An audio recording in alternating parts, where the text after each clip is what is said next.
Thank you very much, Kathleen. Good morning to anybody who's listening.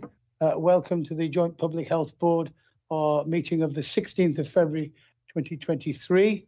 The first item is apologies. Chris, who do we have apologies from? Yes, thank you, Chairman. Apologies this morning from Councillors Graham Carr-Jones and Karen Rampton. Thank you very much. It isn't on the agenda, but because we've gone in. It isn't on the agenda, but I would, because people are not particularly aware of who is on this committee and who might be here, I'm just going to very briefly go around the room and ask people to explain who they are and what their role is, very briefly.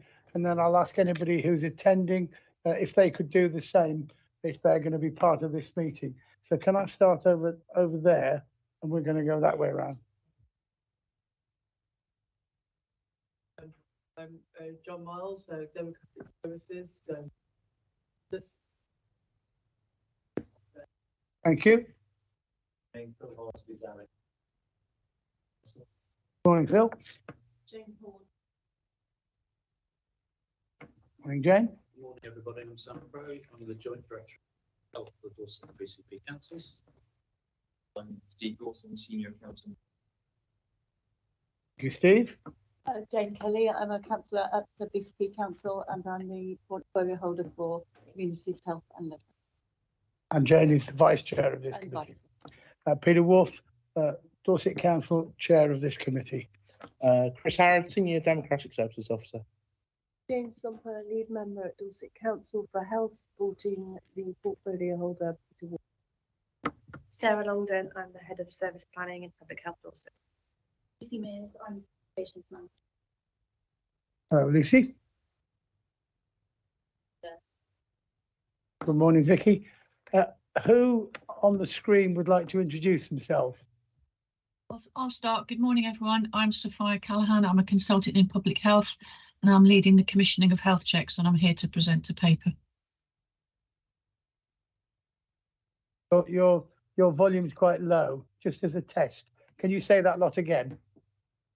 Of course, Chair. My name's Sophia Callaghan. I'm a consultant in public health and I'm leading the health checks commissioning, and I'm here to present a paper. Sophia, thank you very much. That was clearer. Is there anybody else that's online that wishes to introduce themselves? If so, please unmute and butt in. Who's below Sam? Is Steve? I'm sorry, I couldn't tell. That's a recent photo as well, I thought. Right, there's nobody else that I'm aware of, so I'm going to move on to the next item, which is the minutes. The item 2 is to confirm the minutes of the meeting held on the 9th of November. Are there any issues with accuracy, or is there any issues that you think need to be raised here as a matter of urgency? Can I look around the room to see if anybody has any issues? And I shall take no comment as assent. It's okay. There is no dissent from anybody. In that case, we take the minutes as agreed. Item 3, declarations of interest. Can I ask if there's any member of this meeting who feels they've got an interest to declare? And if there's a point that comes up during the meeting, you still have an opportunity to declare the interest. So this is not your only opportunity, but this is the first opportunity. Does any member of this committee wish to declare an interest? No, thank you very much. Public participation. We have no questions or statements received from the public or local organisations. Section 5 is the forward plan. Can I ask for any comments on the forward plan, both in terms of its accuracy and in terms of anything you think we might want to consider for the future? Sam. Thank you, Chair. So you'll see the forward plan is now reasonably updated for June. Good idea. Getting into a better rhythm, being able to share some of the progress in our programs, Terry present the business plan later on in the meeting. Suggests that off the back of that would be a good opportunity for them to identify.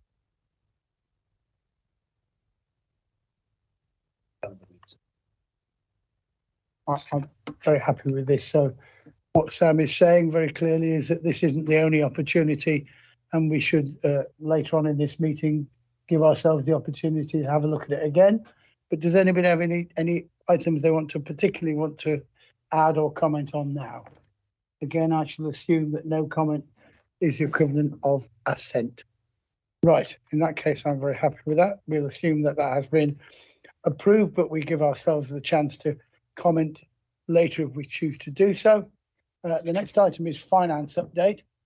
And I will hand over to you, well, through you, Sam, if that's okay. I'll hand over to you. Very much, Chair. So it's a fairly straightforward.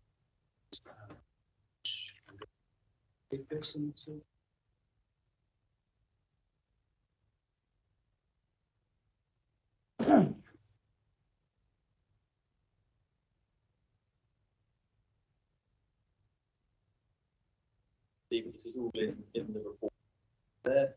So there are 5 recommendations. I'll go through these first so you can keep in mind of what's needed. So first is to note the outturn of just over 500,000 here and a break-even position. So note the current assumptions on the 2024 opening budget. Then there is to be agreed if there is any increase next year, and with each portfolio holder plan, and then finally to note the reserves over the next 3 years. So that's account in the table below. There is a just over £500,000 underspend currently in position.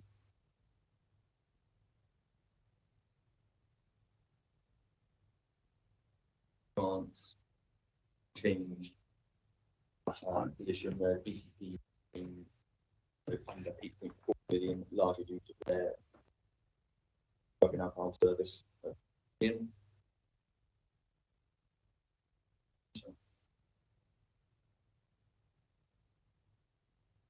Yes.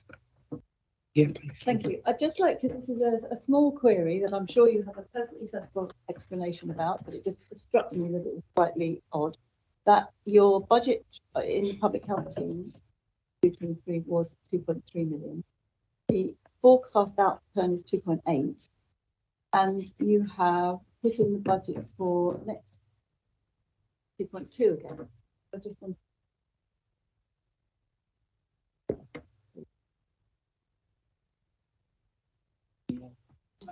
Actually, it's I can read on very well. Did you want to move that, Mike? Yeah.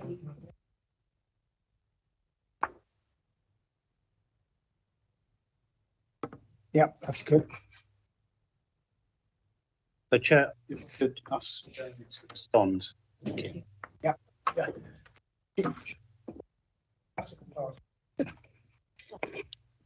So obviously because we have a ring fence grant, the entirety of our budget has to add up to match. And what we tend to use the team budget to an extent to kind of balance out and make sure that we can have the budgets in the other areas where we need it. And then the team budget is kind of a place where we do some of the balancing. The pay costs for the team go into that budget, obviously, but also operating costs and hosting costs for Dorset Council. We've also, in the last year, we've had a number of fixed term posts. Many of them have been funded through comp, but not all of them. So some of that is within that budget as well. So it is, it does look a bit strange, but I think the other challenge we've had is the we did a redesign of the team, so we changed over from NHS terms and conditions to Dorset Council terms and conditions as well through the pandemic, and we've also had the uplift this year. So all of those things have kind of made it a little bit difficult to work out going forward, but hopefully next year we'll be in a better position to understand really what we need within that budget, and then we can. So it's obviously quite flexible, isn't it? Yes. Depending on the yeah. That's good. Thank you. there any other questions, any other comments to be made? Can you just confirm that, as far as I'm concerned, this committee needs to note sections 1, 2, and 5, but needs to agree 3 and 4. Is that correct? That's correct, yeah. Is everybody quite clear on that? Okay. Are there any other comments? If not, I shall look for a. Can I take both sections together rather than separately? Happy about that? Yes, agreed. Thank you. So, can I have a proposer for agreeing to sections 3 and 4? Yes, I do. I will come to section 3 because there's a decision to be made. Right, sorry, far away, then we'll come back to that, far away. So at the moment, the public health allocations for next financial year were due out in January. Eagle-eyed among you will realise that has gone and passed. So at the moment, the assumption is that it will stay as this year's values and nothing will change. Now, hopefully, there will be an uplift. And then this committee needs to decide what to do in the event of any uplift. At the moment, there's a possibility of rumours of a 1%. It's not significant, but there is still an uplift. So there are 4 options being put forward. One is that the council keeps their increase themselves and to use in line with the grant conditions. Option 2 is that those increases pass through to the shared service. Option 3 is the hybrid option, where 50% is retained by each council and the other remaining 50% is put into the shared service. And option 4 is each council decides what to do themselves. So those are the 4 options. If people would like to put forward a recommendation, over the Jane would like to add any sort of context or thoughts around? If I add a bit of context, I think every year the late announcement of the planning tricky. We've been quite fortunate because over a number of years, partly supported by additional COVID monies in the last 2 or 3 years, we've been able to run our public health services and to pay our team costs and still deliver a bit of a surplus. But I think that position is likely to change, and it's important that the board notes that. Partly that's because we're relaunching services like NHS Health Checks, which were not delivered during the pandemic as a face-to-face service. And so any underspend that we've managed to accrue over the previous 2 or 3 years has partly been linked with the reduction in the delivery of those services. Going to 23-24, 2 things that I'd like the board to be aware of. The first is the restart of those services is going to reduce our ability to have that flexibility for underspend at the end of the financial year. So if we do start to get hit with inflationary pressures, such as pay increases, cost of providing those services, then it reduces our ability to keep within budget. So that's a risk that we need to acknowledge and we need to track. The biggest risk to the public health budget in 23-24 is whether some of our large NHS providers start to say they can no longer meet the cost of providing their services within the contract value. That hasn't happened as yet, but it's a very live risk that we flagged during the budget cafes, endeavouring to obviously keep a very, very close eye on that. I think the other point is that the Public Health Reserve, which you'll see in section 4, for a number of years, we've managed to maintain quite a healthy reserve. The downside of that is that we're not using the grant as effectively as possible. So over the past year, we've made a concerted effort to decrease our unallocated reserves. I don't think it's healthy to have unallocated reserves. So you'll see that we made a return back to both councils, which the board agreed in November. And the remainder of those pots we're using to continue to fund our work in the system on a number of prevention initiatives. But all of that reduces our flexibility. Obviously, you're well aware of the pressures that are facing public service delivery at the moment. So we do need to keep quite a close eye on it. My initial recommendation would be, if it's a very small increase and a small uplift, to consider returning that to the shared service to cover our inflationary costs. But I'm very happy to take further questions and have a debate on it. Thank you, Sam. I look round for any thoughts on this. Got any finance take on that? I mean, from a finance point of view, I think I would sort of back up Sam's sort of view. Definitely, the flexibilities that have been there over the last few years won't be there, or will be drastically limited. But if there is any uplift, putting that through to the shared service to sort of help manage would be a pragmatic approach in my view. Okay, thank you very much. Jane, do you have anything? Be happy to leave it, may I say, effectively in your hands in delegation to Jane and myself. Effectively. It would be in consultation with both of you Yeah. as soon as we know the amounts. That thing, isn't it? If it wasn't 1%, if it was more than that, it might be a different answer. Yeah. Of course, it's a possibility there won't be an uplift at all, I guess. Distinctly possible. Distinctly possible. So I think with that recommendation. Okay, Phil, can I just check from the other side of the county that you would be happy with that? Because I am really keen that we stay collegiate on this. Okay, I'll take my lead from Councillor Kelly.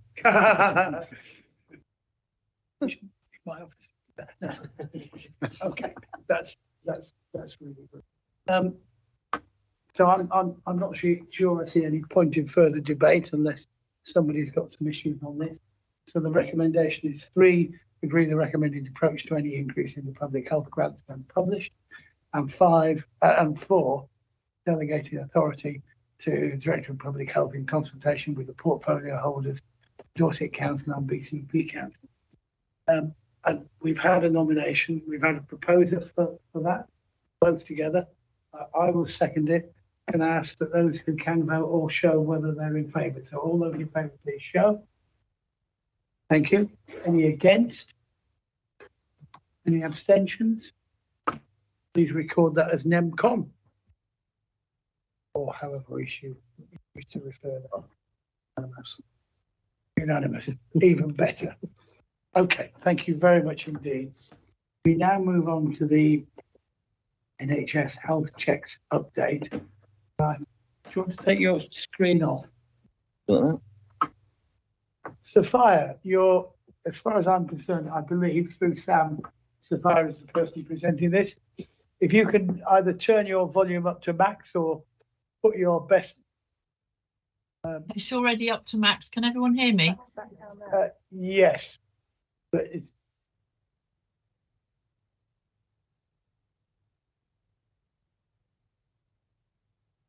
Right, thank you, Catherine, with your lovely Scottish accent. Go for it, Sophia. Thank you. I'd like to do an update of the health checks paper since the last paper in November. And I'll split it into 5 sections. So would you like me to go through the whole paper or pause at the end of each section for questions, Chair? If you could pause briefly, and then I'll intimidate everybody by saying, have you got any questions? When they say no, you can carry straight on. I'm only joking, by the way. Okay, and has everybody got sight of the paper? Yeah. Okay, so the paper runs through the engagement we've done so far. It highlights some of the work we're doing on delivery and cost modelling and some of the mobilisation requirements, which include a communication plan. So as I'm talking through the paper, I'd like the board to consider the work we've done on the costing of the invites, the 2-tiered payment of delivery costing, and the overall cost allocation we're recommending for primary care and for the targeted community live well element. So in terms of background, it's a year ago now we first presented some of the issues with the health checks paper, and we brought the models to the board in November, where we chose a mixed model for primary care delivery and a targeted community wraparound delivery delivered by Live Well Dorset. So we've continued with the strategic engagement, and we've been working hard with our locality teams in terms of visiting every single PCN to have a look at how they'd like to deliver the health checks programme. So section 1.5 gives us an idea of those localities which would like to provide the health checks, those localities with partial provision, those that would like to work with Live Well, and those where there are gaps. And the idea being that Live Well will work in those communities where there are gaps. So it's still work in progress, but to date, the feedback from primary care suggests we have 48 practices intending to send out the invites and 43 practices intending to deliver the programme. So I'll pause there, Chair, for any questions on the spread of delivery we've got to date. We will go back following this meeting to the PCNs to say it's all what's been agreed and encourage further engagement. I was going to ask you if I can slip in with two questions. One is, we agreed this, let's call it modelling, in November. Yeah. And this would seem to me much too early to change any modelling until we get a chance to see how effective it's been. Do you, in your objective position, agree with that? And the second thing is, you've answered my question, which was who else are we engaging and consulting with? So you've just answered that. But can you go back to is it really too early, you know, on the basis that we've only been going less than 6 months or so? Do you mean change to a different model? Yeah. It's a very flexible approach. If you look, we've got some PCNs that would like to give full delivery. We've got some PCNs partial, and Live Well is a peripatetic model that can work with communities and PCNs in different way, either through targeted events or through working with Live Well or through working with PCNs, utilising different venues. So it's a very flexible approach to look at where we can meet the needs of each population within those PCNs, if that makes sense. Yeah, it does. Thank you. I'll hand over to Sam. Thank you, Sam. Sam, do you want the...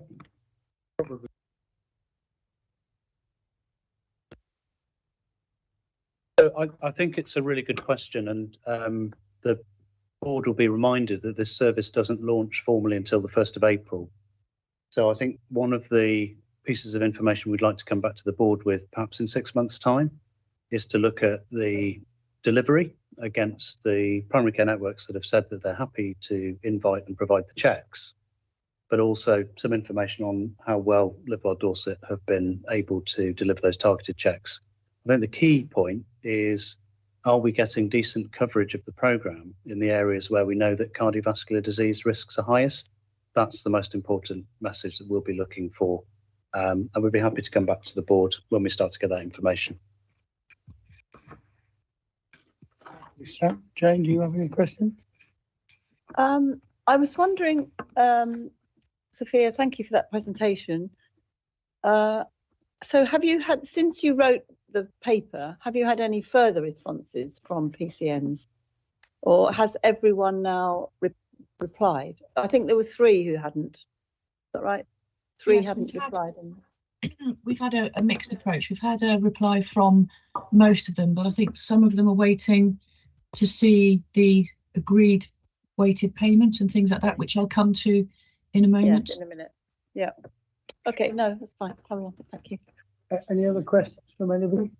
I know you're observing, but you are seriously, you are welcome if there's a question. I'd rather you asked it than you walked away thinking, I wished I'd asked. Okay.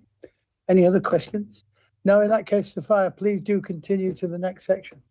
Thank you, Chair. So section 2, moving on to the costing. We've been looking at modelling. First of all, I'll run through the invites and then I'll go through the weighted payments and delivery. So section 2, you can see we've looked at different options with the modelling. Now, the pre-COVID numbers were looking at about 10% invitations. So to begin with, we'd like to get back to the pre-COVID activity levels, which is about 1,000 health checks per month. So moving down to the table, you can see that we've costed up 23,000 invites, which is about 10% of the eligible population. And then further on down, if we're looking at a 50% uptake, I'll go through that in a moment. So you've got an idea then of costing at the 10%. And we also looked at, if you remember in November, we wanted to make this easy. It's quite complicated, and we've listened to feedback from primary care. So we felt at 10%, with a model of £3.50 a health check, that would then include the uploading of all the data, especially the data from Livewell Dorset onto the primary care systems, which is a stipulation of the NHS Health Check programme. So the recommendation there is to increase the cost of the invitations to incentivise primary care to send out the invites. The survey feedback we had is that that was the preferable way and method of communication to our population. And also for ease of quite a complicated payment system, an upfront payment for the invites would incentivise those practices to send out the invites and make it easy in terms of payments. Obviously, we'll keep an eye on that, and we'll put something in the service level agreement with the expectation of a plan of how they want to send out those invites. We don't want them all going out on April the 1st. That's for sure. We want to have a look at different ways that they're going to be sending out the invites.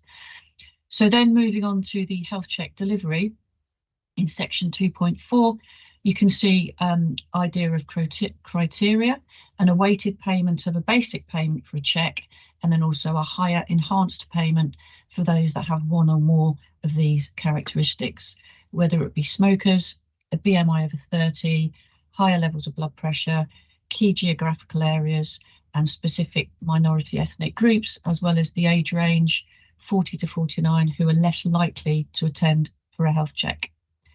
So moving down to the table on section 2.6, you can see some modelling scenarios of 10% invites with 50% or 25% uptake, which is highlighted.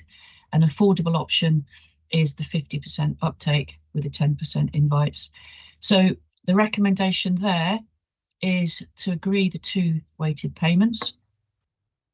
And also it's recommended that we allocate primary care 400,000 of the budget and Livewell Dorset 200,000 of the budget to mobilise and deliver the targeted health check approach. So I'll pause there again, Chair, to it's quite a lot of information to process to see if there are any questions in terms of the preferred option. Thank you for that. Can I echo Jane's comment earlier? I think there's some good work here. I particularly found the tables easy to understand, which I frequently don't in local government. So I think you've done a great job there. Can I? This is probably a dumb question, but when it says in 2.4 quintiles 1 and 2, I'm not quite sure. Just treat this as a really dumb question. What does that mean in relation to the criteria? That means the areas of highest deprivation and risk. Right. And we're looking at delivering health checks with value rather than just volume. So we want to get to the geographical areas where the population will benefit most. No, that's fine. You did say that in your introduction, and I just wanted to make sure that was that in terms of deprivation. That's fine by me. I'll look around the room to see if we've got any questions, Jane. Thank you, Chairman. Yes, this is a really key point about it, isn't it? It's getting to the right people. We've had all the worried well. They've all had their health checks. You know, they'll have them every year if you let them. But but the we really need to get to are often the ones that the GPs find difficult to access as well. And so I'm wondering how we're going to make sure that that's what we get, you know, and not the ones that have done it before. Is there a thing about if you've been before, you can't go again for so many years, or 5 years? 5 years. Okay, that's good. But that's down So to is there what anything? Sorry. I say that's down to what people tell us or the records within the GP surgery. So are we going to be doing something different this time? I mean, I know you're recommending these characteristics, and that's a massively good start. Will the GP surgeries and even Livewell, those people sending out invites, will they really keep their invites to that cohort that fit in with those criteria? Well, we're asking each of the practices as part of the stipulation to give us a plan of how they plan to do this. And I think it'll be a mix of opportunistic. They can call people in. I think an added benefit is the pharmacies are doing a blood pressure case finding programme at the moment. And so we're working with pharmacies to see how they can utilise that information to add on the health checks. And we've got the majority of pharmacists signed up to this programme as part of the coronary heart disease prevention programme that we're developing as a system. So I'm happy, once we've got the plan from the PCNs, I'm happy to share that with the board, but we'll be using our locality teams to work with the PCNs to do exactly that, Councillor Kelly, really look at how they're going to access these harder to reach groups. Right. And I think Live Well as well they're established in many of these communities already with the MOT health checks. And so they're skilled in finding these different groups and different people. So that'll be an added benefit. But as well, we'll be working with Live Well Dorset to assess how they're going to attract these different communities as well. Thank you very much. That's really, I'm really glad to hear that, because you're obviously focusing on that problem. Thank you. I think it's really important to improve access to those that will benefit most for a health check. Okay, happy to move on. Just checking. Sorry, Jane. Yes, hello. A question around budget. And you're going to be sending the invitations will be sent out incrementally, and you're basing on 10% take up. Yes. How does that affect the budget if you get a higher percentage take up? Will you then stop, or will you allow it to run until you get to the end of all the invitations and add to the budget? Jane and I have talked about this, and so far we haven't got to those figures, and it will be, we're aiming for the 10%. I think we'll have to keep a watchful eye to see if it does go higher. Ideally, we don't want to just stop delivering the checks, but this is where the benefit of Live Well will come in, because they will deliver checks as part of our in-house programme. So in terms of budget, we'll be paying primary care either the standard £28 per check or the enhanced payment for those with one or more of the criteria. Live Well, being an in-house programme, will be delivering those checks as part of an in-house team. So we can use a mix of both models to make sure that we can achieve the delivery option of the model. Thank you for that, Sam. So, just a supplementary suggestion, which is once you start to get data coming in from particularly primary care delivery, I think that contract monitoring approach would need to kick in if there are particular practices that are doing a high volume. That's a case for an early discussion to challenge whether they're actually getting value, and if it looks like they're going to sort of breach their nominal quota, then we'd have to pick that up through contract monitoring. Thanks, Sam. hang on, Sorry. And the other question is, if they are delivering value checks, but at a higher rate than we're expecting, we do have the reserves that we can pull in if the budget is overspent. Yeah. I'm reminded of the time that I was the chair of a housing association, and we tried to put a lot of effort into reaching people who were termed hard to reach, which I think is what you're doing. And we tried to put a lot of effort in avoiding people that we determined as hard to avoid. And although that's got a slightly amusing tone, there is a degree of seriousness in that. So I think you've got the support of this committee completely. Sam, have you anything to add before we move on this particular element? Not on this particular. Okay. Sophia, please move on. Thank you. I just wanted to add to Sam's comment about contract monitoring that we have a contract manager that oversees the community improvement programmes, who is really looking at how we can monitor health checks a lot closer in terms of data delivery and value. So we'll keep an eye on that. I'm happy to report back to the board with those different data levels in the 6-month window that Sam alluded to earlier. Okay. Well, I think you've got the board's attention, and I think we are interested. So we look forward to receiving that update in 6 months' time. Please continue. Sorry. Thank you. Okay, so then moving through to section 3, this just gives an overview of the Live Well Dorset model that we've touched on already. The aim is to engage communities, individuals who are slightly more resistant to want to attend for a health check. It gives ideas of costs, mobilisation and working with primary care, but also community events, pop-up clinics, community venues, settings, workplace programmes, as well as working in the primary and secondary care settings. And I think the added value of the Live Well Dorset programme is we have engagement leads with it working within the system that can work to engage and mobilise health checks within the workplace and within secondary care. I also have a portfolio area which looks at workforce wellbeing, so obviously I'll be promoting health checks there. So we've got lots of different avenues that we can start to assess and find the eligible communities. And then moving on to the communication plan, I decided to put that into as an appendix for you all to see. It's a comprehensive plan that covers our internal and external comms that we've been doing, our timeline, the different mediums we'll be using, the messaging we'll be using, our work with localities, as well as the population-based launch that we're planning over the next 2 or 3 months. So I'll pause there, Chair, for questions about the Live Well programme, but also the comms plan. I've got a question that I'm going to direct at Lucy, which is just in terms of Live Well Dorset and visiting community groups.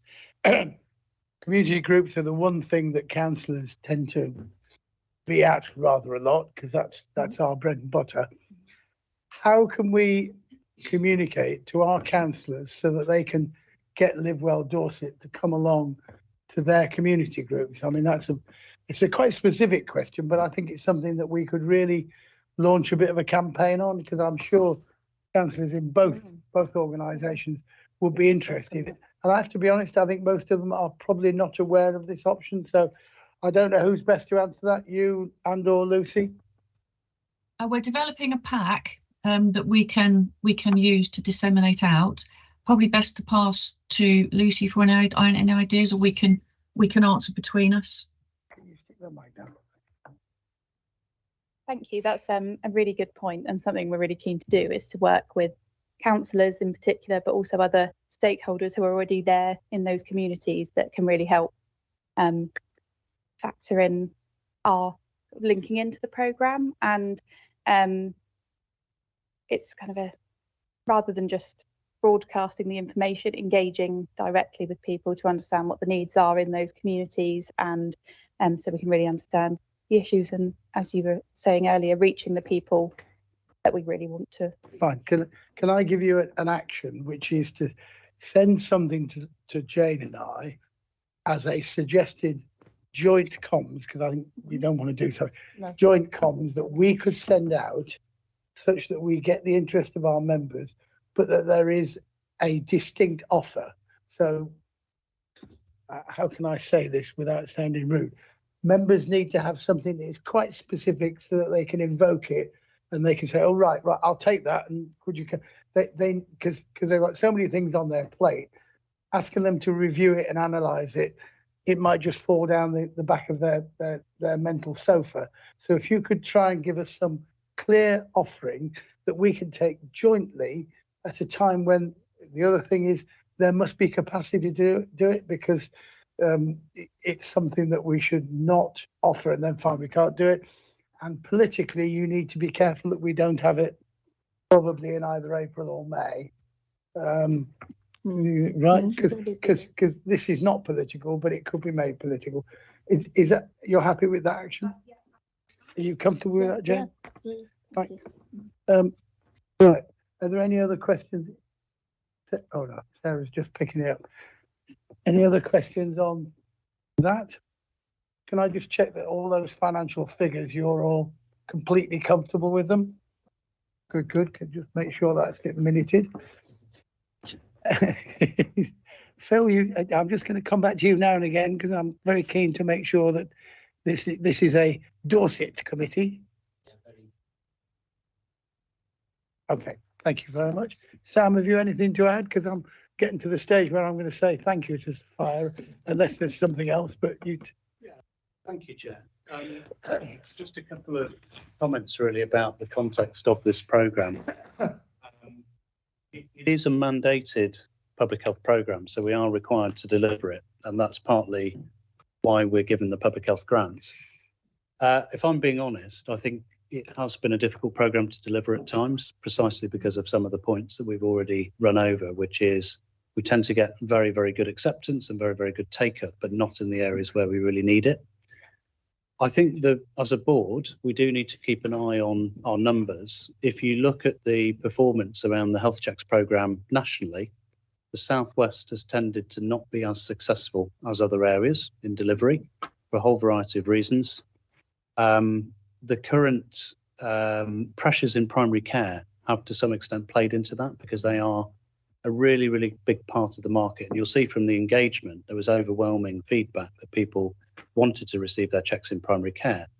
But primary care capacity to put dedicated resource into this is a challenge with everything else that they have to do. So I'm really keen that we take every opportunity to really challenge, is the programme delivering once we've relaunched it? And I'm hoping that the data that we need to look at isn't just the numerical data about the number of invitations and the number of checks, but where it's also delivered. And if we're getting good evidence back that the Live or Dorset offer is being well received, and we're able to connect to people back into primary care for the support that they need, particularly if they're found to be high risk, then that might be an area that we'd like to explore to do further work with in future years. Thank you. Sophia, do you have anything else you wish to add, or are we at the end of your paper? No, we're at the end of the paper. We're at the end of the paper, right. Chair. Thank you. Okay, I've got Jane with a question, and I've got a very quick. Oh, Jane with a comment. Doesn't matter. Yeah. Just that you just raised. There are obviously certainly in the area I cover, there are many self-funders, and I wonder if there is a way of measuring some kind of data on those who may have health checks that they have carried out through their own route via their insurance or privately or by other means, not coming through you, in other words. So they are having health checks, they're just not using the service because they use another route, which you might not be able to. I don't think we would be able to get that data unless we directly asked people. I think. Yeah, is it worth asking? I think I would. In the invitation. I would maybe raise the question differently, yeah. Francis, which is, we've had this very particular programme that Public Health have been asked to commission in isolation almost. As we move to becoming an integrated care system, questions we need to just is, how are all these checks better integrated? Because if I mentioned the pharmacy blood pressure checks that there's going to be a big focus on cardiovascular disease, early identification and reduction. Health check shouldn't really sit on its own. It's one of the things we do right at the start of the pathway, to talk to people about their awareness of common risk factors. There are other organisations that definitely play a role in that.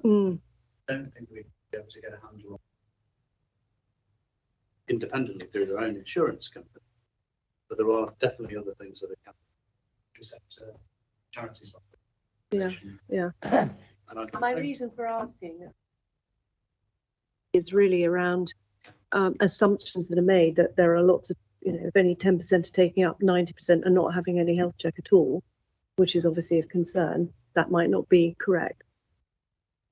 That's true. But I mean, you can't measure that clearly, but I understand. Yeah, we can only work with what we have. I understand. It only counts if you service specification fairly close. Okay. All right. Yeah. It's a difficult area. Sophia, before I say thank you, can you just so if you come here every 6 months and we in a constructive way challenge you, how do you get challenged in your work in the interim? Because I'm always keen to make sure that people do get constructive challenge and don't wander on their own ways without challenge, which frequently can help you rethink what you're doing. So how do you get challenged in between our meetings? How do we get challenged? Yes, Constantly. We have quite good governance. We have quite good governance within our own team. I have one-to-ones with the advisor that's sorting this out. We also have a health checks task group where Jane, myself, Sam, a couple of others come together to have a look at where we are and what we're doing. We also take the health checks programme to our senior management team, and it's more than likely that once we're up and launched, we'll do a deep dive to see where we're going. We also have a contracts and commissioning group where we review the data, so we'll be having a very close eye on the health checks data. Sophia, that's absolutely fine. And Chris, could you include some notes to that? Because I'd just like it to be demonstrated that we've both investigated and I think satisfied ourselves that there is good governance here. That's fine. Sophia, thank you very much. As always, extremely helpful, extremely comprehensive and well constructed. And Sam's nodding and Jane is nodding. Yes. So thank you very much. We'll move on, unless there's any final questions on that section. We'll move on to section 8, which through Sam, I believe, is Jane.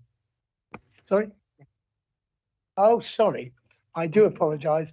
Talking about good governance, and I failed abjectly to so can I, is it just one? Can we A, take 1 to 4 together, please? And B, can I seek a proposer for recommendations? Yes, I'm happy to do that, Chairman. Can I seek a seconder? Jane, are you happy to second? I'm not sure I actually sit on this. Okay, well, I think you do, but I'll second. All those in favour, please show. Right, that's unanimous NEMCOM, or whatever you want to call it. Thank you very much. I apologise for missing that bit. The next item is treating tobacco dependency, which through Sam is Jane. Jane. Thank you. Sorry, can I? Oh, yes. You're quite soft voiced, Jane. Okay. So this paper really is about tidying up some of the contract compliance, but also provides an opportunity to tell you a little bit about the Treating Tobacco Dependency Programme, which is going on in our hospitals within the Dorset Integrated Care System. So the NHS long-term plan published in 2019 set out 3 ambitions for access to NHS-funded support to stop smoking in hospitals. And those ambitions were around inpatients, pregnant women and in specialist mental health services.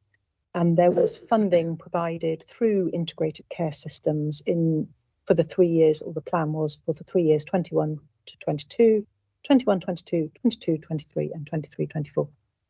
So we already had some work happening within the system, and we, within Public Health Dorset, had already funded some short-term similar work.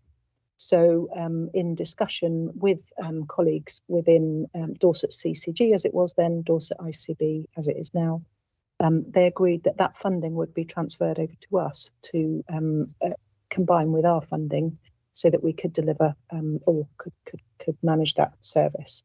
So the programme itself intends to screen people when they come into hospital, when they have their first antenatal appointment, or during their regular checks if they're under specialist mental health services.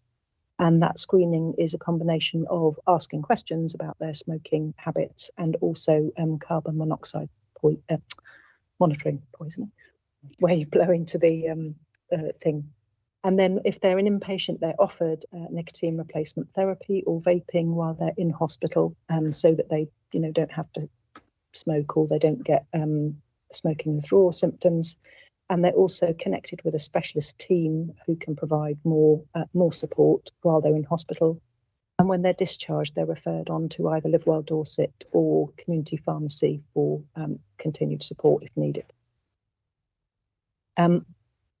Obviously, it's something that has to be provided within the hospitals. So in terms of the contracts that we've got set up, those have all been done through exemptions because they need to be the hospitals. The University Hospitals Dorset one, because it's a bigger hospital, it was the first one to go, and they're also hosting the programme manager. That is a bigger sum and has required a Regulation 32 agreement. So working through all of that has taken a bit of time, and we then discovered that we have gone about it in slightly the wrong order. So we've had to come here to make sure we've set that all right. In terms of how the programme is actually progressing in University Hospitals Dorset, they've been up and running for just over a year now. All inpatients and maternity patients are being screened and the data is being collected. In Dorset County Hospital, they've not been going quite so long. Maternity are all screened and data is being submitted. Inpatients, they're having some issues with the data system. So although it is happening in parts, it's not systematic. We're not getting any data through as yet. Dorset Healthcare have been providing NRT for mental health inpatients for a long time. They're spreading that out to other inpatients. Again, the data system is slow to be set up, but it is happening. And they're also piloting in some of their mental health clinics to work out the best approach for those people that aren't in hospital but are under mental health care. So they're doing some pilots there. But really, in terms of the paper itself, it's about tidying up those contracts. And of course, happy to come back with updates if required. Can you pass the mic back? Sam, before you do, is there any point you want to add to that? Sorry. I think this is a really important programme. One of the challenges with tobacco addiction is that people who are able to quit because they haven't been smoking for very long often find it much, much easier to do so. The cohort that we're able to reach through the hospitals are obviously older. A lot of them have been smoking for longer. And it's another opportunity to support people to try to nudge them towards that point when they decide to take steps to quit. And I also think the evidence behind this programme is worth bearing in mind. So when the trials model was first developed, there was a measurable impact on readmission rates. So if you think of all the pressure in the system at the moment, and with people perhaps stepping towards that point in their lives where they are needing more hospital care, anything that we can do to reduce readmissions and to help people live longer and to be less dependent on tobacco is a good thing. So I'm really, really pleased, and I'd like to place on record my thanks for all of the support from the organisations that have made this happen, because it's taken a while, hasn't it? But through that concerted effort, to be in a position where we've got all of our providers now offering this to everyone who's an inpatient is a fantastic position to be in.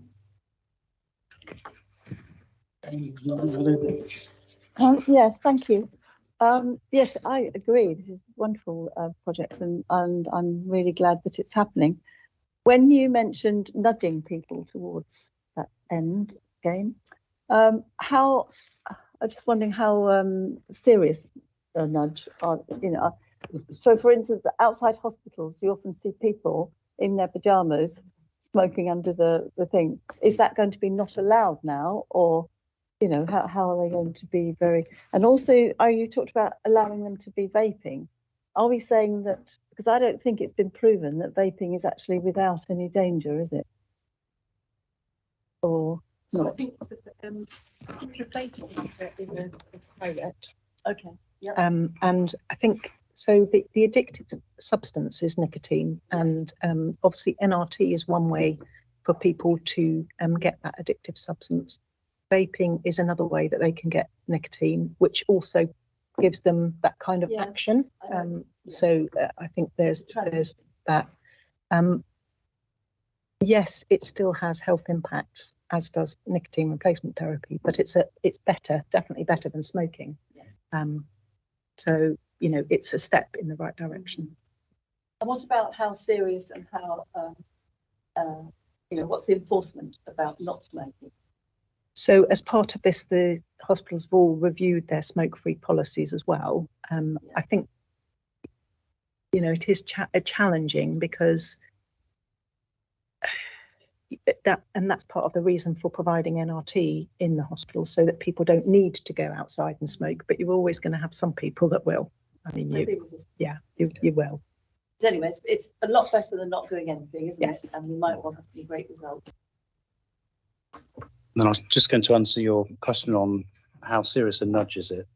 It's a really good question. I think there's always a challenge when we're asking clinicians who are quite busy to take on additional duties.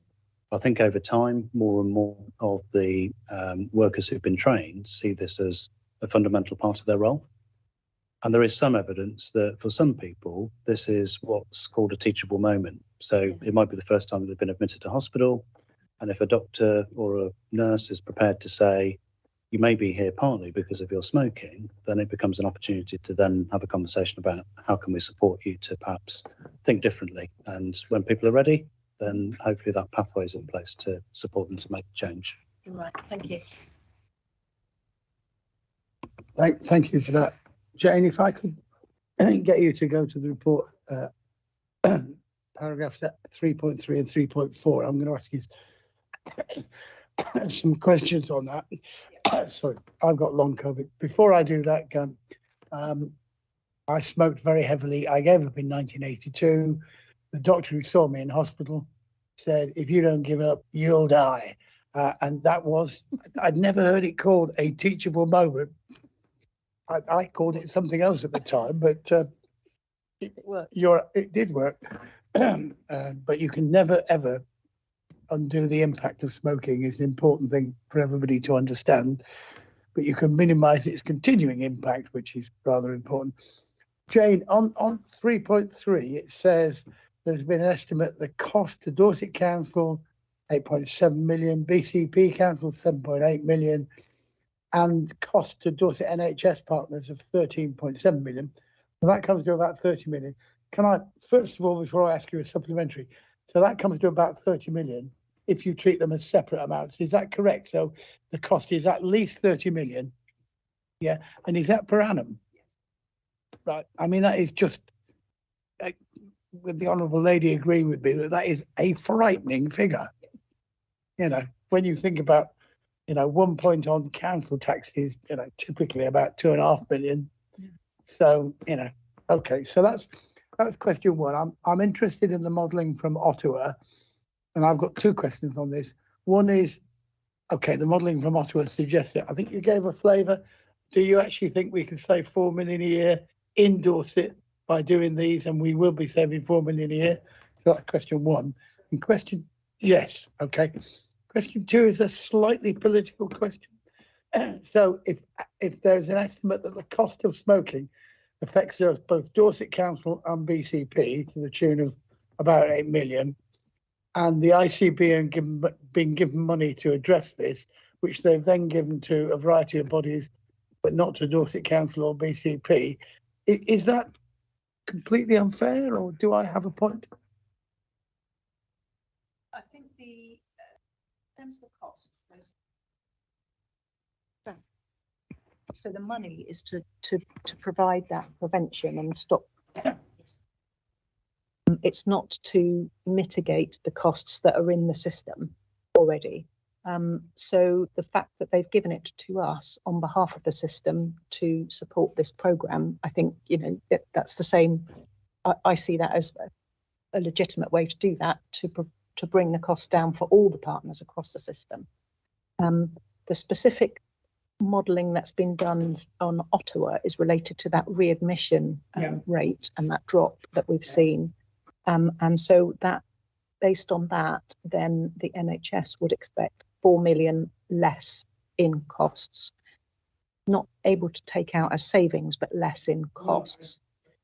What we don't have is anything that models what the impact for Dorset Council or BCP Council will be, but there would probably be also reductions in costs or of costs avoided rather than savings that you could make. Okay, I may come back to you, but I'm very interested in what Phil might say here. It's just picking up on the point you're making, Chair, and I think the NHS will make more direct saving shorter term. I think the councils, it'll be much longer term before we see any benefit, because we're already incurring the costs in the long-term support of people with COPD or other issues that are impacted by the heavy smoking.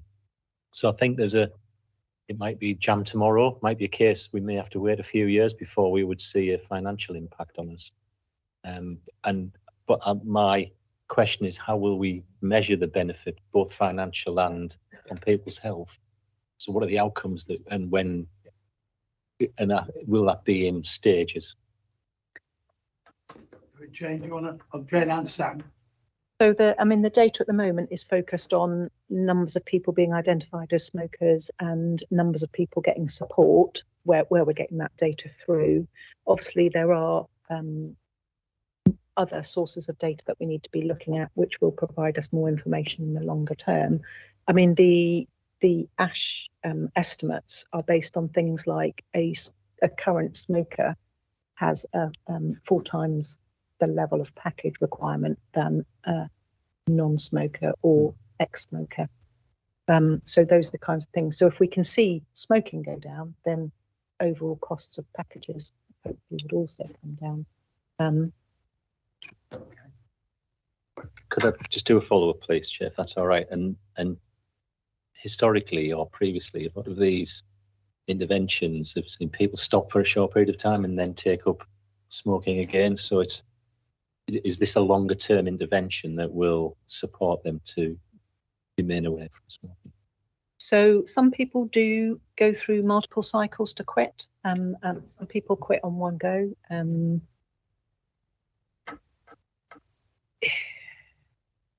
I mean, the overall prevalence of smoking is coming down, so that's good news. And in fact, the data that we've got through from UHD has shown lower levels of smoking in people going into hospital than we were anticipating. So again, that's quite good news. But in terms of that, we don't really have data that shows how many multiple quit attempts it takes to get people to stop smoking. It's just having that opportunity for them at any stage to come back to that if they've taken it back up again. I think sometimes people who've been more firmly entrenched in smoking and perhaps through a teachable moment like a health condition, they actually on their own unsupported and quit sort of easily. Because they quit easily, they kind of start again.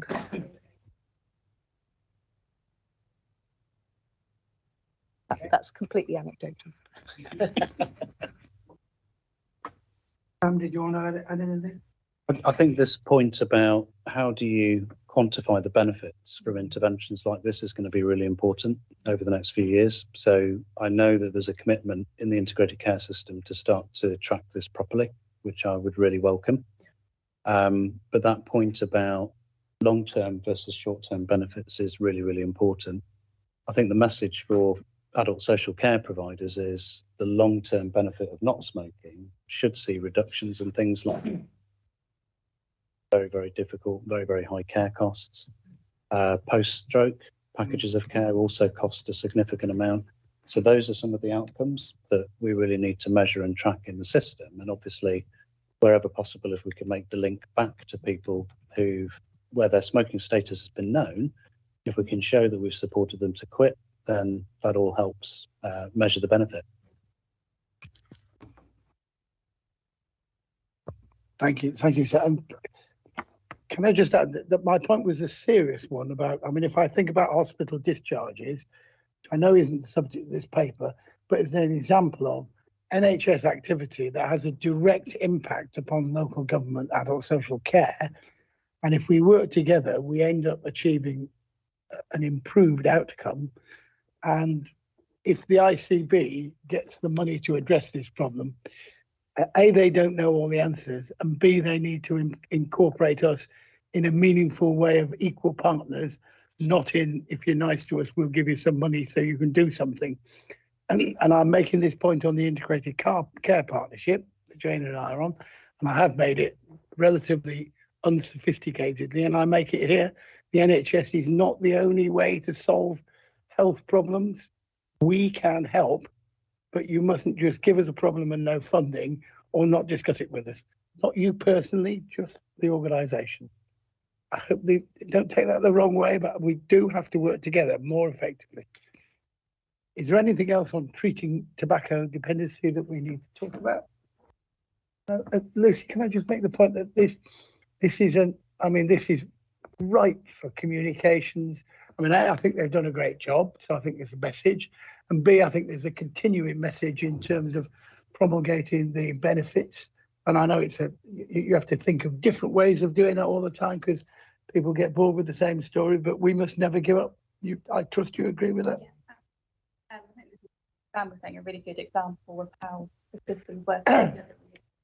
And actually, we did a program before Christmas. It was picked up by BBC South Today. Went down and did a feature at University Hospital to film in there and some of the patients that they were supporting. So it is a really good example of yeah, I watched it. It was very impressive, and it's always good to get a bit of constructive publicity. Yeah, and Jane saw it as well. So, okay, there are recommendations to note, so I don't need to take a vote on it. But I'd just like to be certain that there's nobody here who is violently against it.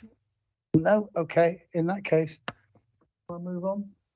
Thank you very much. Move on to the business plan monitoring, which is, as we said earlier, we're revisiting the forward plan. Sam, do you want to talk us through those bits that you think we should be thinking about, please? Thank you, Chair. I'm going to invite Sarah Longden to take us through the paper, but you're absolutely right. Get to the summaries of achievements and the forward plan for some of the programmes. There will be things that pop out during the discussion that we should add on to the forward plan. Okay. I've already got one, which is on the health checks follow-up.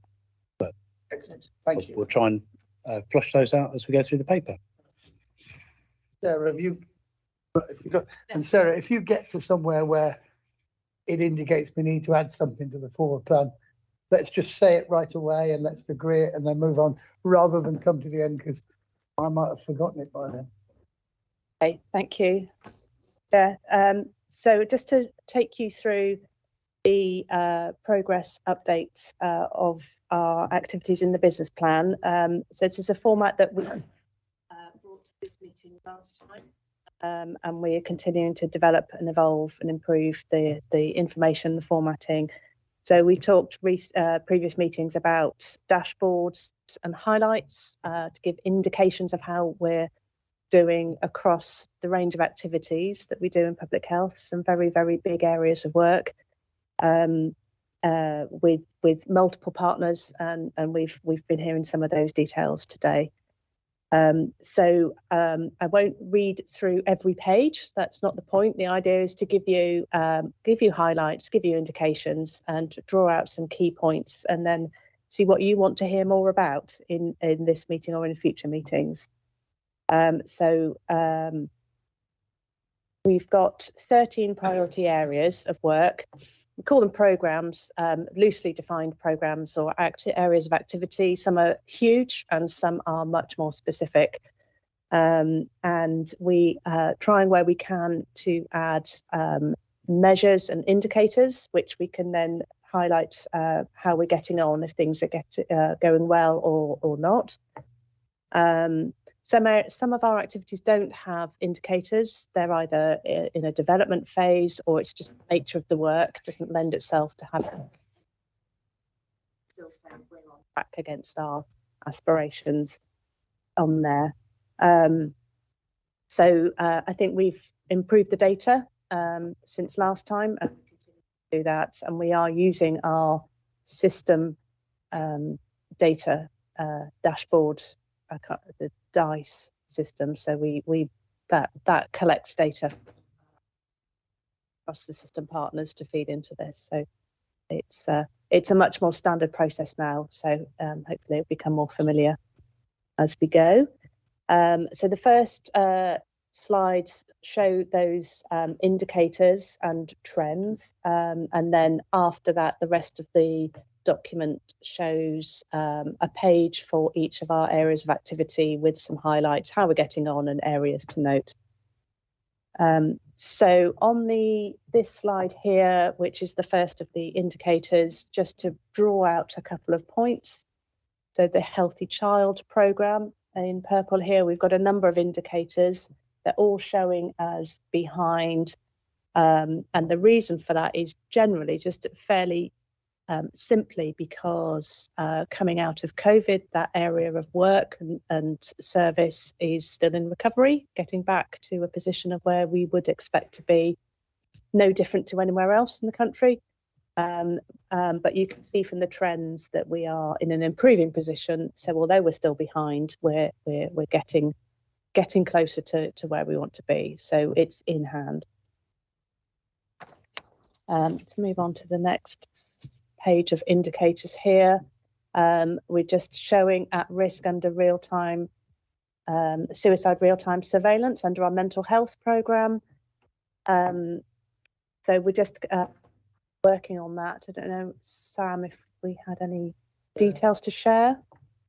This is a programme which relies on partners to have a real-time surveillance programme operating properly, very dependent on receiving data from the police and also data from the coroner. We are making progress. So under Vicky Byrne's leadership, we now have a data analyst who's received clearance to work with Dorset Police. So we'll be able to show some progress. So we'll come back to the board if we reach a point where we're not making sufficient progress. Then I'll be writing to the partners meeting to understand exactly what the barriers are. And Sam, is this anything to do with the note you sent me a while ago on the suicide cluster? It is, and it underlines the importance of getting that data in a timely way. And that's the point that I'm making to the leads in the coroner's office. So I'm hopeful to be able to move it. Right. And do you want to just talk about the suicide cluster now, or do you not think it's relevant for this meeting? I think as it's a public meeting, it's important that the first meeting to establish the facts, and then position. Okay. We will share more. Thank you. Okay, thank you. So the next indicator under the heading of improving data to evidence action, where that's showing us behind as well. There's some collaboration challenges that we're working on, if that's the right phrase. Looking at Jane, it's your area of work. So again, that's sharing. Mm-hmm. And,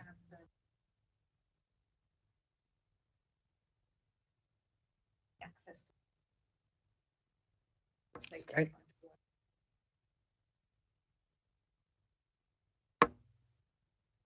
And the last indicator that's not on track is health protection assurance. So we haven't yet finished setting up the revised system in Dorset based on new government guidance. It's still emerging, still working through what that means and getting that up and running. So the aim is to have a resilient system able to respond to future incidents.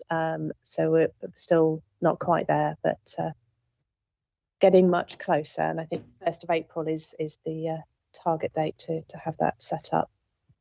Other indicators are all green, on track. So nothing else to draw out. And I don't propose to read through the progress slides for each area, but rather to ask if you have any questions on the information in the report, anything you want to hear more about in future meetings to go on the forward plan, or any comments on the format and structure of this dashboard and highlight report. Well, I'll make a quick comment, which is I think this format I found it very helpful. I think the trends on the right-hand side look a bit simplistic, but actually they work for me. I think they're quite useful. So that's good. I like the idea that there's a connection to the slides. What I would like to suggest is that every time we have a meeting, we have a deep dive on a couple if they're of concern.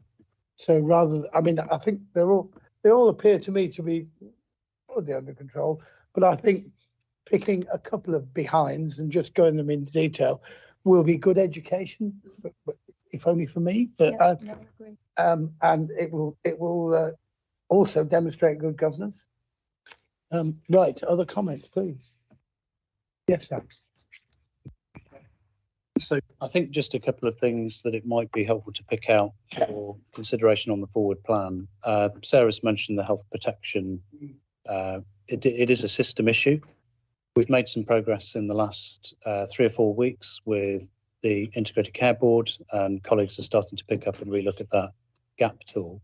But I do think in October, we should have a deep dive, as it were, on our assurance around health protection, because that's a statutory responsibility of the Director of Public Health. So we'll prepare a paper and we can have a discussion about how assured we believe we are. And we'll take you through a couple of scenarios probably that indicate what needs to happen, which partners need to do particular things to make sure that we can respond quickly. Should we have suicide real-time surveillance as an item for the next board? I think it would be good to look at it more broadly. So we're expecting a national suicide prevention strategy in the summer. So off the back of that, I think it would be a good time to relook at our local work on suicide prevention, the real-time surveillance system, and also what the national strategy says. And then the other one that I was thinking it might be helpful to look at, I think is already on the forward plan in June, which is children's services. So that's the opportunity to have a deep dive. We'll ask Joe Wilson to come and talk to us about the improving metrics. And of those metrics, there are a couple that are much more important than others. And the most important is the face-to-face new birth visit. That's the one that we absolutely are really, really keen to see recover as quickly as possible. So June will be the time when we can come and hear all about that. But also I'm hoping Joe will share with members the discussions that we're having under both councils around integrating more closely with family hubs and other developments. Okay. Any other speakers on this? Yes, I'd like to. Yes, speak, please. Chairman. Sorry, Thank you. Yes, I really love this format and the way that we can see the trend and the different sections. Absolutely brilliant. Thank you. And I was going to. It's interesting. Sam brought up the children's services subject because I was going to highlight the Healthy Child programme because I think during COVID and that when those children's centres or they are now family hubs were closed for a long time, a lot of children and the schools being closed. Children really missed out on that socialisation and their very early bonding with their parents, and everybody was under stress. So I really think that's really very important that we get back on those and make sure that those children are brought back up to the level they should be. So thank you. Thank you. Any other comments on this? No. What's the agreement on this? Is it just a note? It's just a note, so I'm just checking around the room to see nobody violently disagrees with it. No. In that case, I'll treat that item as closed. We've added, I think, 2 items on. The next item is the director's update. Sam. Sorry. Yes. Yep.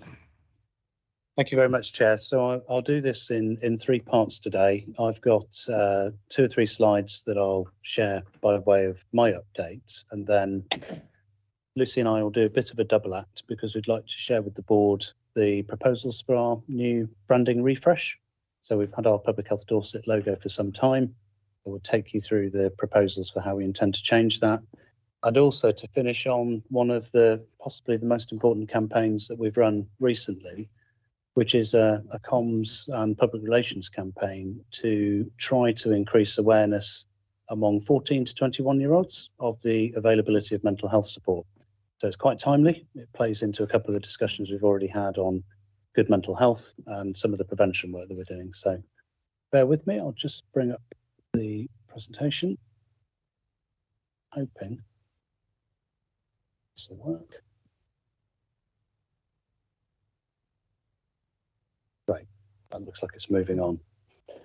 So the first update I was just going to share with the board is under our area of work that we call Healthcare Public Health, which is the public health advice that we give to our NHS partners. Our number 1 programme at the moment in terms of our priority and where a lot of public health capacity is going, certainly senior capacity, is to support the development of the integrated care strategy. Pleased to say that we did finish the strategy that was agreed by the Integrated Care Partnership in mid-January. But like everything in life, that's just the first stage and the work continues. So we're now very much thinking about implementation, and I've agreed to continue to lead that work as the senior responsible officer, but I'll be ably assisted by Sarah, who's going to support me not only in thinking about how we deliver the strategy through our partners, but also the really important connection with both health and wellbeing boards. So I'm really pleased with the way that that's developing. We are starting to think about forming a strategy oversight team, which will have representation from all system partners. And we'll also need a programme team, a small programme team, to help with the governance and making sure that we're hitting the right meetings in the right time to make sure that we're reaching all of the parts of the system.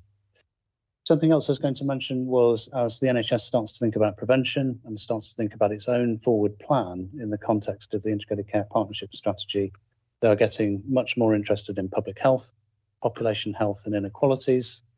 And I'm quite pleased that so far the conversations have been very, very positive about developing a range of joint posts, which helps us in turn deliver on some of the objectives that will be in our agreement with the NHS. So in the past 6 weeks, I've supported the recruitment of a new public health consultant. This person will be working within Dorset Healthcare. They will be employed by Dorset Healthcare, but they are going to be a joint post and they'll be reporting to me and to the Chief Medical Officer at Dorset Healthcare. So it's a really good example of where we can continue to influence within a big provider like Dorset Healthcare. And that's important because they run a number of large public health services, not least the Children and Young People's Integrated Public Health Service, which provides health visiting and school nursing, and also sexual health services, as well as a number of other really important community services. So as that work continues, we'll continue to pick that up in that memorandum of understanding, and that's coming to the board in June. So you'll be able to see what we're thinking in terms of our support. Health protection, we've talked about a little bit. We've recognised that we're behind in our system work. In terms of what's going on at the moment with COVID infections, we're in quite an interesting period. So if you remember back to when we were in the earlier phases of the pandemic, we had these big waves which would come along and, the prevalence would increase very, very rapidly, lead to a lot of disruption in the system. Partly because of the degree of protection in the population, we're now much more in a pattern that's we're going to rise up a little bit and then we'll fall back over perhaps 6 to 8 weeks. So these mini peaks are going up and down. You realise we had one in November and December, and then fell back a bit, and then we had one in January. That's now fallen back a bit. And the next peak is predicted by the national modelling to hit us around about late March. But I'd make the point that I don't think the prevalence is going to rise anything like as high as it would have done in previous waves. So we're just hovering up and down, probably between 1.5% of the population and perhaps 3 to 4% of the population being infected at the height of those peaks. Flu admissions caused a lot of activity in the system before Christmas. So we had 3 things going on. We had an increase in COVID admissions, we had an increase in flu admissions, and then we had the increase in strep A infections, which caused a lot of, obviously, anxiety in parents and a lot of primary care activity. Both strep and flu have now fallen back, and actually the flu data has fallen to pretty much, very, very low levels now. So indicates that season has passed, which is good news. And then the next 2 points are really about the paper that we will bring forward around health protection assurance. We've now formed a task and finish group with NHS Dorset to look at how best to support the health of some of the people currently being housed in bridging hotels. So this is more of an issue for BCP Council. There are now probably around 700 people being housed in those hotels. Obviously, you'll realise from some of the national reports, there have been some serious outbreaks in some of those hotels, like diphtheria, for example. Luckily, we haven't had anything like that locally, but it's a reminder that we need to be able to understand how we can work and respond very, very quickly if something like that happened. So that's been a good opportunity to get NHS Dorset more engaged. And through that work, we've been able to raise some of the work we need to do through the GAP tool to understand where we need to do more work to be as resilient as possible. So the paper that we'll bring to the board in October will hopefully wrap up that piece of work and be able to provide the board with assurance. And then just a final slide from me on some health improvement issues. I've focused this really around the Combating Drugs Partnership, partly because you'll be aware we used to consider drug and alcohol performance across both councils as a board. We've split that out now. So decisions around the commissioning and the spend for drug and alcohol services for Dorset Council go through Cabinet. We are due to take a paper which is re-tendering our drug and alcohol service for Dorset Council, which is going to be Cabinet decision. That's going through, I think, February the 28th from memory. So Peter, you're aware as a Cabinet member that that's on Cabinet's agenda. The Combating Drugs Partnership Board, which is now going to consider performance across both council areas, has now met twice. They've considered the needs assessment and established a number of subgroups, and it's the treatment and recovery subgroup, which will now be looking at performance across both council areas. That group met for the first time a week or 10 days ago, and we've subsequently now had confirmation of the additional funding coming into both councils to support that increase in capacity of both treatment systems.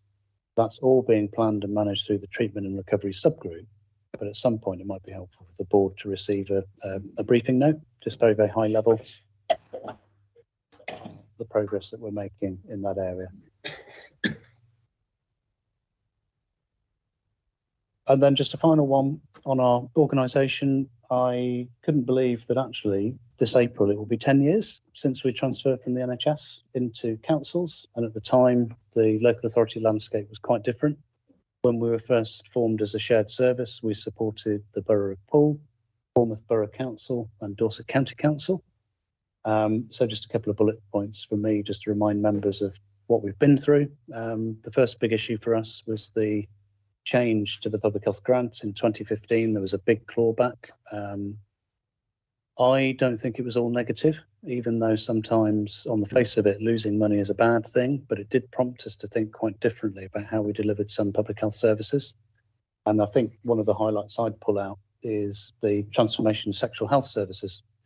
So board members weren't board members at the time, but back in 2015, we were spending almost £9 million on sexual health services, partly because of the funding model.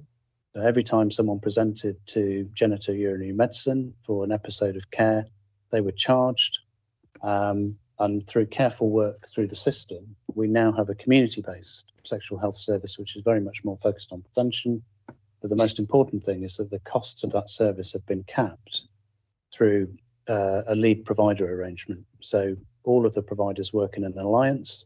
And it's one of the really early examples of a provider collaborative, effectively, which you'll hear more about as the integrated care system develops. So that was a good piece of work, and it helped us get back into a sustainable position and meet those budget challenges.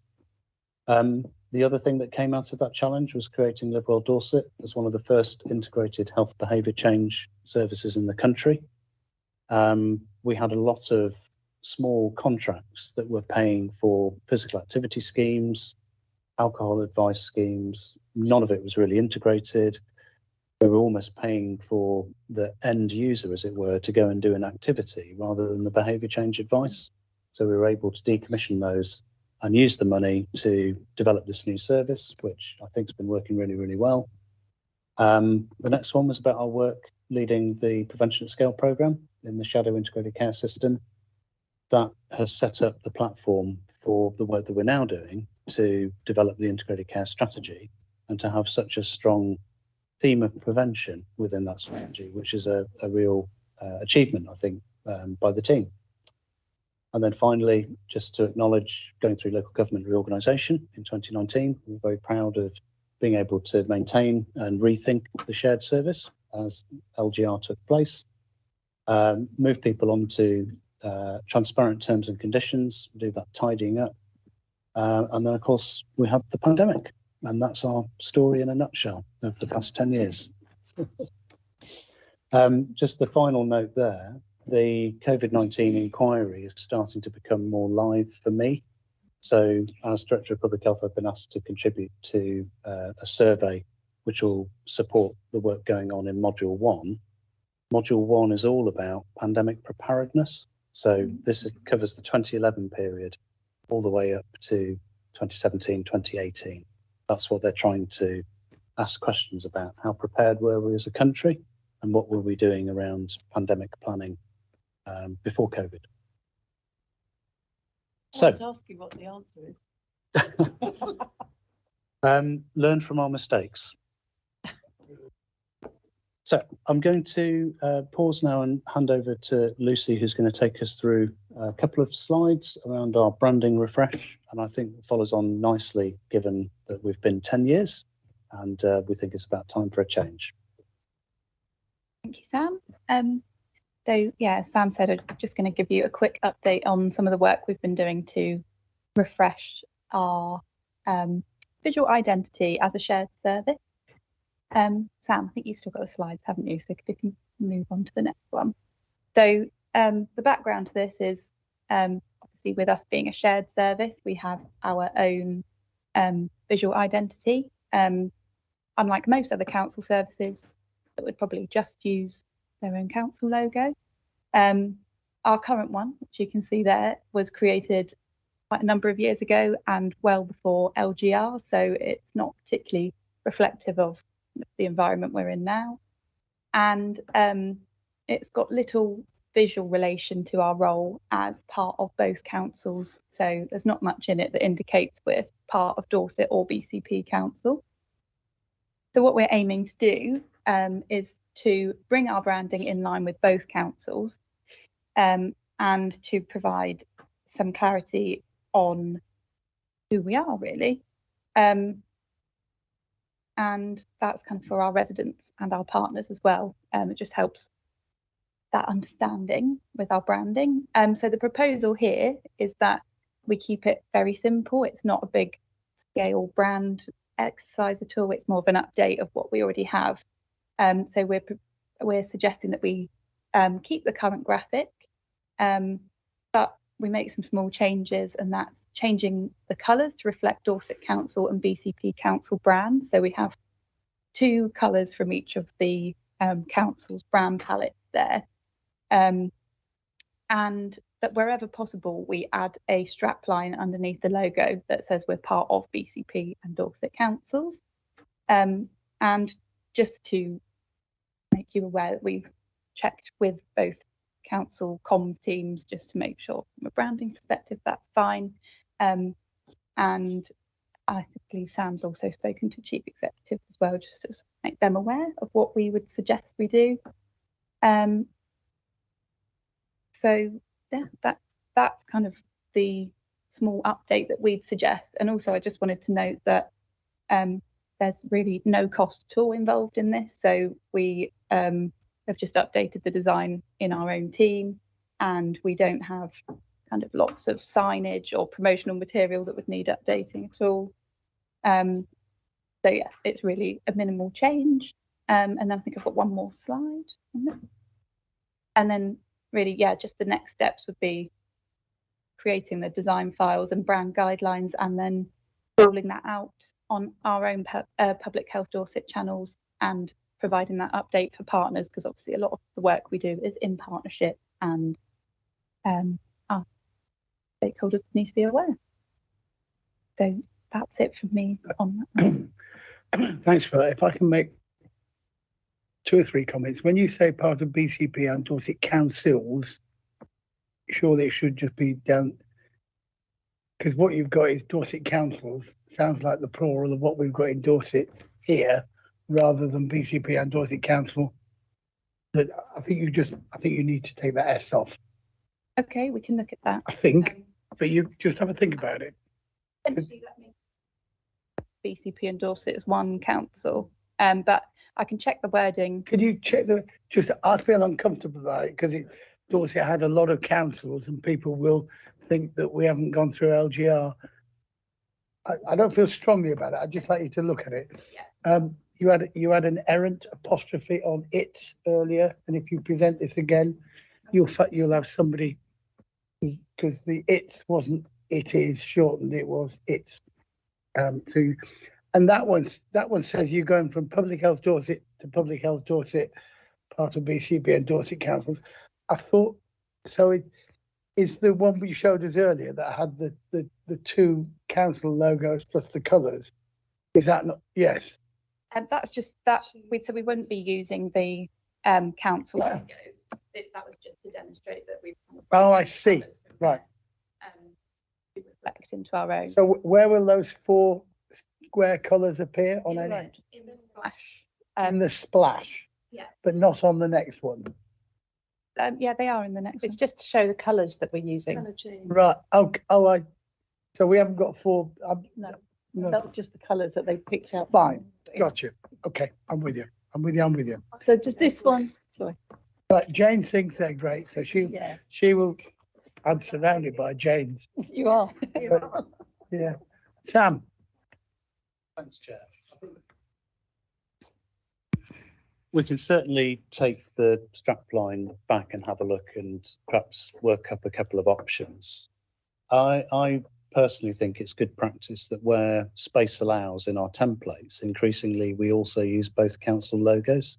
So you'll see in the Joint Public Health Board, there's the Dorset Council logo and the BCP Council logo. It's just for those times, particularly when we're running campaigns, social media avatars like a single image rather than, it's very difficult to combine those 2 council logos. So that's partly why we've retained the splash. Okay. But we've adjusted the colours, and I've had some very detailed feedback from one of the chief executives about the order of the colours, which will also be investigated. We have reflected that. Well, I personally would like both the logos there as well, but I take your point that marketing people get confused very quickly in too many things. I think it depends on Yeah. if we're doing a presentation, for example, there's usually space on a PowerPoint to incorporate both logos. Letterheads, templates, we can all look at incorporating council logos as well. It's just literally the digital stuff is tricky, isn't it? Yeah. So that's why we've kept our original splash. Well, I love the new colourway. I think it really demonstrates and represents the two councils together. And when you see the old one against the new one, yeah, the colours are really, yeah, they're great. But I agree that you probably want to have the 2 original, sorry, not original, but the 2 council logos as well where you can. Yeah, I'm happy with it. Okay. Thank you for that. I think, can I go back to your presentation, Sam? 2 points on your presentation. One is, I certainly would like to give my thanks because you got put into the role and you were hit with the pandemic about 24 hours later. And I remember talking to you and you didn't actually say, I didn't sign up for this, but you have, I think, dealt with that particularly difficult situation with the equanimity that you appear to have in multiple numbers that I don't have. So I'm very, very grateful. I think you've done a great job, and working for 2 organisations, never easy. No. So I'm grateful for what you've done. In terms of the COVID work, can I remind you that we ran in Dorset Council, we ran a review of our response to COVID, which yours truly chaired, and we took input from Paul Eggleston, amongst others, and we produced a set of findings. You make sure Sam gets a copy of that, and anything that BCP have done, so that you take out, because I think we've all done a fair bit of reflection on this, and I'd hate that to be lost. But I think you've done a great job, and I thank you very much. Did you want to say thank you as well, or Well, I think he deserved it? He definitely deserves it. Thank you. I knew. Yes, it's been a difficult time. Yeah. There's been a lot of challenges, and yes, you've negotiated and rode the waves very well. Yeah, you have. Well done. Thank you. One final point. This As is we're, our latest Yes, skill that we've I had. think we're getting better. I think, thinking back over the 10-year period, I think it's also important to recognise the previous Director of Public Health, David Phillips, because his idea for this shared service actually put us in a very good position to be able to cope with COVID. And if you may not remember, but one of the criteria for staying together as a shared service was to be big enough to be resilient enough that if a global emergency happened, then you'd be able to respond. And who knew that it would be tested, but it was. And sometimes it's only hindsight, isn't it? You look back on those decisions and you think that was a really, really good decision, because I know there were other directors of public health in much, much smaller teams who I think felt, in a very, very difficult place because of the level of expectation being placed on local public health teams. And luckily we had a great team, lots of strength in depth across all of our functions, not just specialist public health, that enabled us to respond. So it was David Phillips' work right in those early days with the 3 councils that set us up. So important to recognise that as well. Yeah. Thank you very much. Any other questions or comments on the Director of Public Health report or the branding refresh? No? In that case, I'll consider that item. No recommendation there, is it?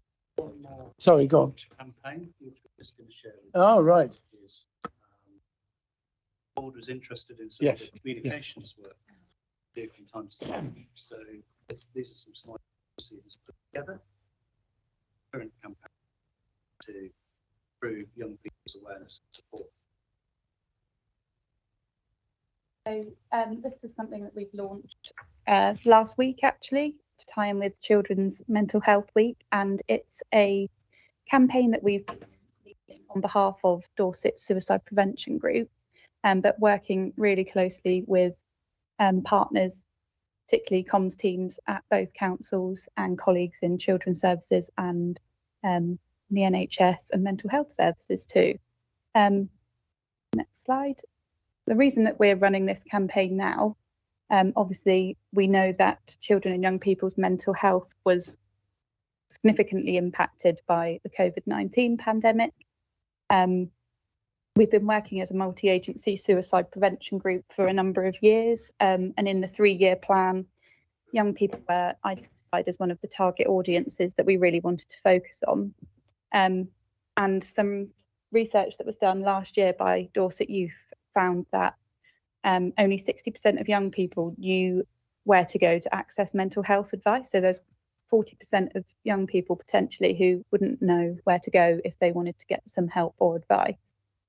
The next slide. The aim of our campaign is really to combat that. So it's to raise awareness of the range of mental health support that's available to children and young people in Dorset, including 24/7 crisis support, NHS services and other support from places like local charities, but also some national charities as well.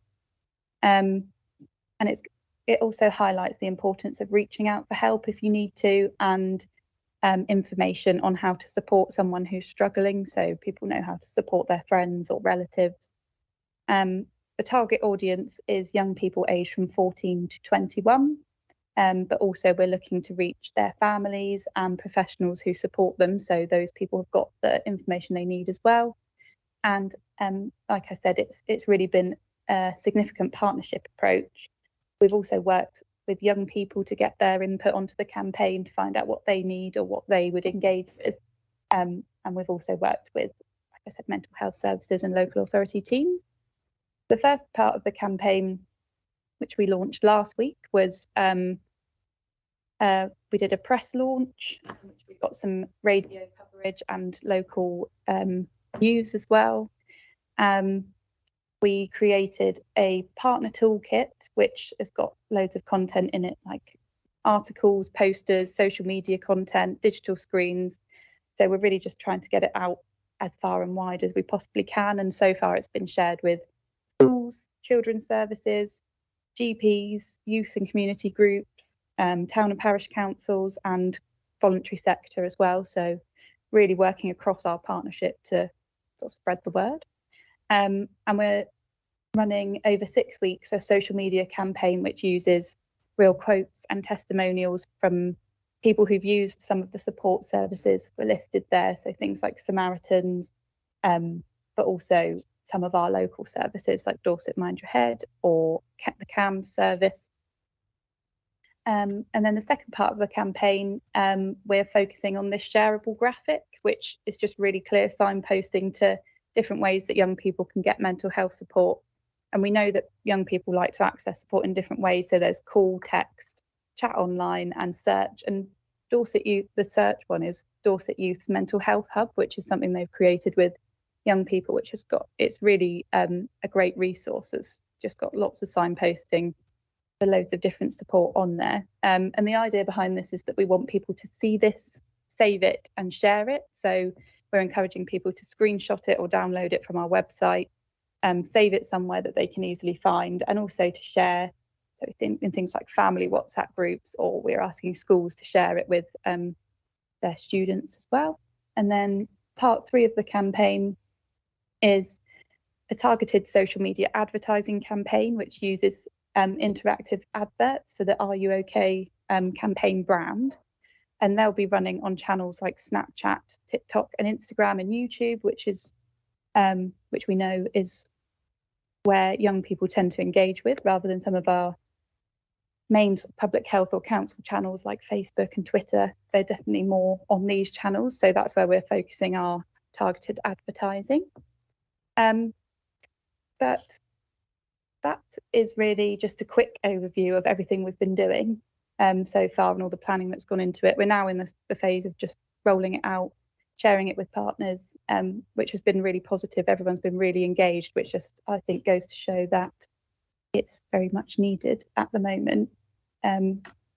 But yeah, if you have any questions or feedback or ways that you can support, that would be great.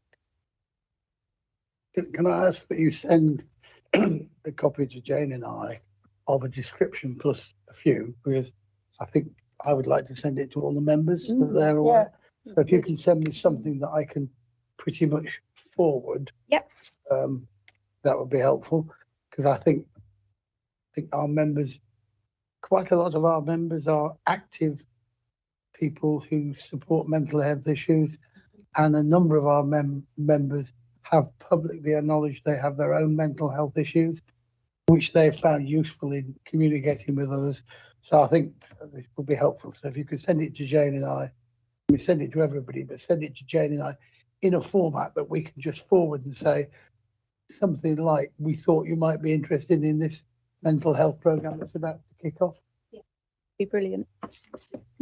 Yeah, Absolutely, thank you. Yes, very much. Would appreciate that. When you said schools, did you mean colleges and universities as well? Yes, that's a very good point.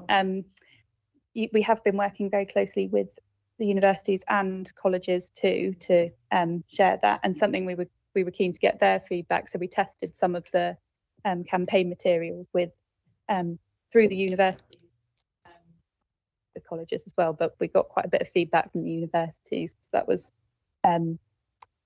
an area that we were quite keen to focus on.